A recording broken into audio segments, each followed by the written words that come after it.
Are you a solo dev or part of a small team? Do you think you can make a hit game with GameMaker Studio? It's not uncommon to assume that some of today's hit games were made by larger teams or even full studios using complex or custom game engines. But in fact, in a lot of cases, the opposite is true. There are games that have sold hundreds of thousands of copies, even millions, that were made by small teams, even a single person, using the GameMaker Studio engine. In today's video, we'll showcase some of these hit indie games made using GameMaker, and we'll also talk a little bit about the devs and their journeys to making their games. We'll even show you where to get source code for one of them. We find these games inspiring and helpful for showcasing what is possible with an indie development project. We are Ask Gamedev, aka Adding Machine Gun Kelly, aka Ghost Malone, aka the Teenage Mutant Ninja Kernels. And these are 8 hit indie games made using GameMaker Studio. Welcome back. If you're new to Ask Gamedev, we make videos to help you learn about the games industry so that you can elevate your games and inspire others. If you're on a game dev journey, consider subscribing. We'd love to help you along the way. The first game on the list is also arguably the most popular as well. Undertale by Toby Fox. Undertale is a top-down RPG inspired by games like Earthbound. You play as a child who falls underground and discovers an entirely new world inhabited by monsters. Since its release, Undertale has become a cultural phenomenon, with characters like Sans and Papyrus becoming a part of mainstream gaming culture. One of the most intriguing things about Undertale is that it was developed almost entirely by a single developer, Toby Fox, in a span of 2.7 years. The game is available for Windows, Mac, Linux, PS4, PS Vita, and is also coming to Nintendo Switch. There are even special physical editions available to buy. As of today, Steam Spy estimates that Undertale has 2.9 million owners on Steam alone. If you love style, over-the-top violence, and wearing animal masks and Letterman jackets, then you're probably already a fan of the next title on this list, Hotline Miami by Dennaton Games, a duo consisting of Jonathan Soderstrom and Dennis Wedden. Hotline Miami is an ultra-violent top-down shooter that takes place in 1980s Miami. When Hotline Miami was released in 2012, it became an instant hit.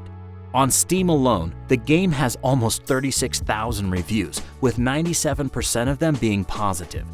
The title went on to spawn a sequel, Hotline Miami 2: Wrong Number, released in 2015. As of today, Steam Spy estimates that Hotline Miami has 2.23 million owners on Steam. And lastly, if you ever think you're too young to make a hit game, Jonathan actually started working on the game that would eventually inspire Hotline Miami at the age of 18.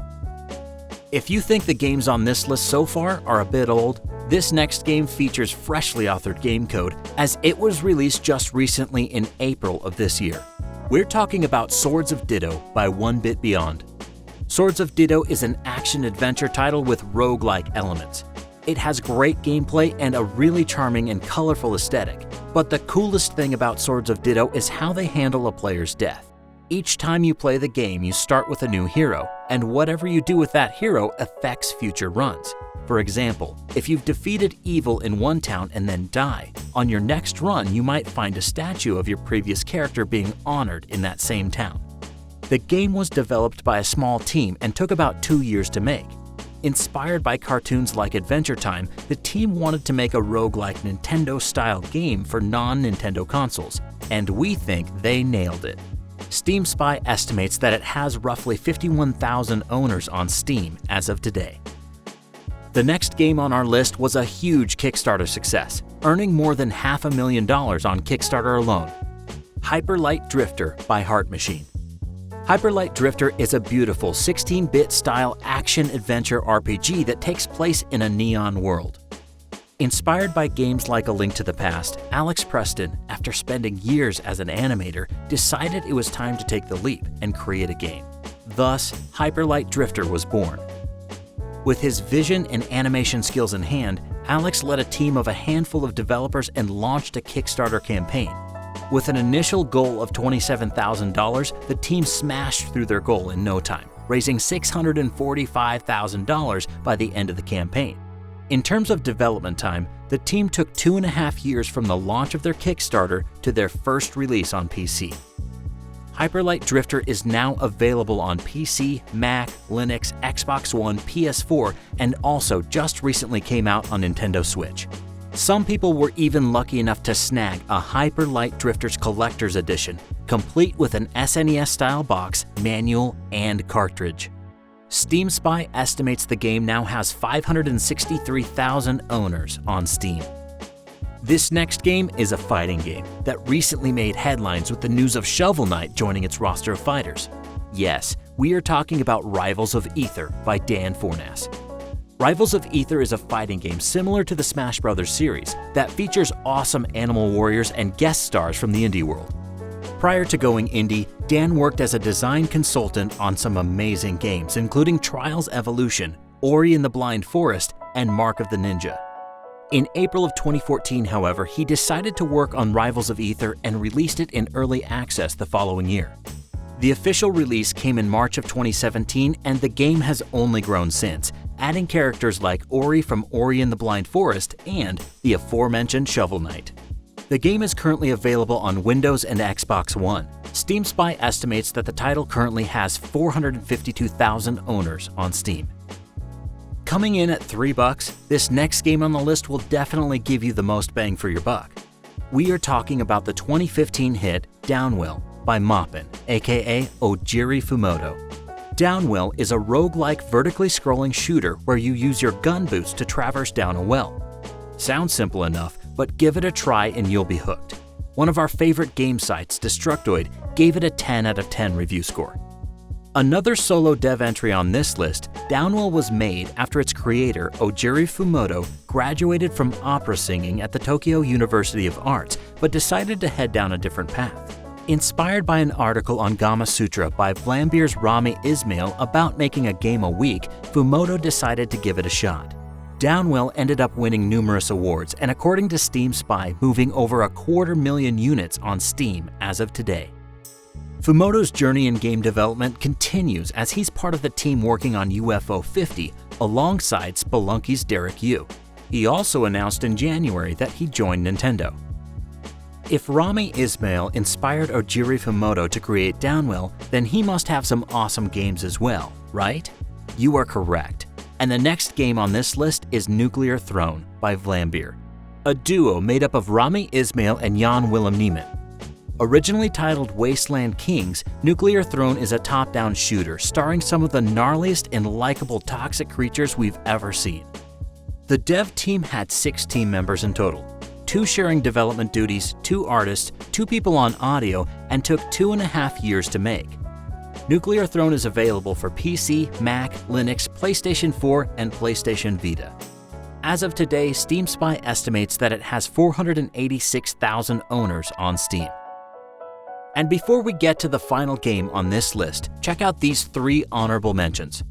Whoopo by Nuist and Perzik, a cute platformer that at one point was statistically proven to be one of Steam's best hidden gems.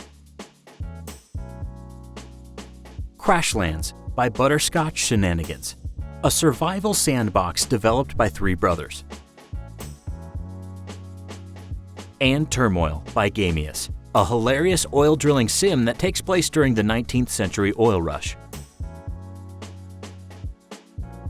The final game is also our favorite on the list, Spelunky, now titled Spelunky Classic by Mossmouth, aka Derek Yu. Spelunky is a tough-as-nails platformer that has fully randomized level design each time you play. Before it was a hit game, Derek Yu made Spelunky Classic in GameMaker and released it on PC in 2008. While it looks a little different from today's version, all of your favorite Spelunky obstacles and elements are there. Jonathan Blow, famous for The Witness and Braid, liked the original and connected Derek with the right people, and that led to how we got the version of Spelunky that we all know and love today. If you want to try Spelunky Classic, you can download it and even the source code from Spelunky's official website. Get both at spelunkyworld.com/original.html. If you're interested in hearing more about the development of Spelunky, NoClip has an amazing documentary on the making of the game. Check it out here. And there you have it, 11 games made using GameMaker Studio, including a few made with just a solo developer. Next time you think your team is too small or that the tools you need are out of reach, just take a look at this list and get back to writing your freshly authored game code. Thanks for watching. We are Ask Gamedev, and we make game development videos on how to elevate your games and inspire others. What are some of your favorite games made using GameMaker? Let us know in the comments. We publish new content every week, so consider subscribing and hit the bell below to be notified as soon as a new video is available.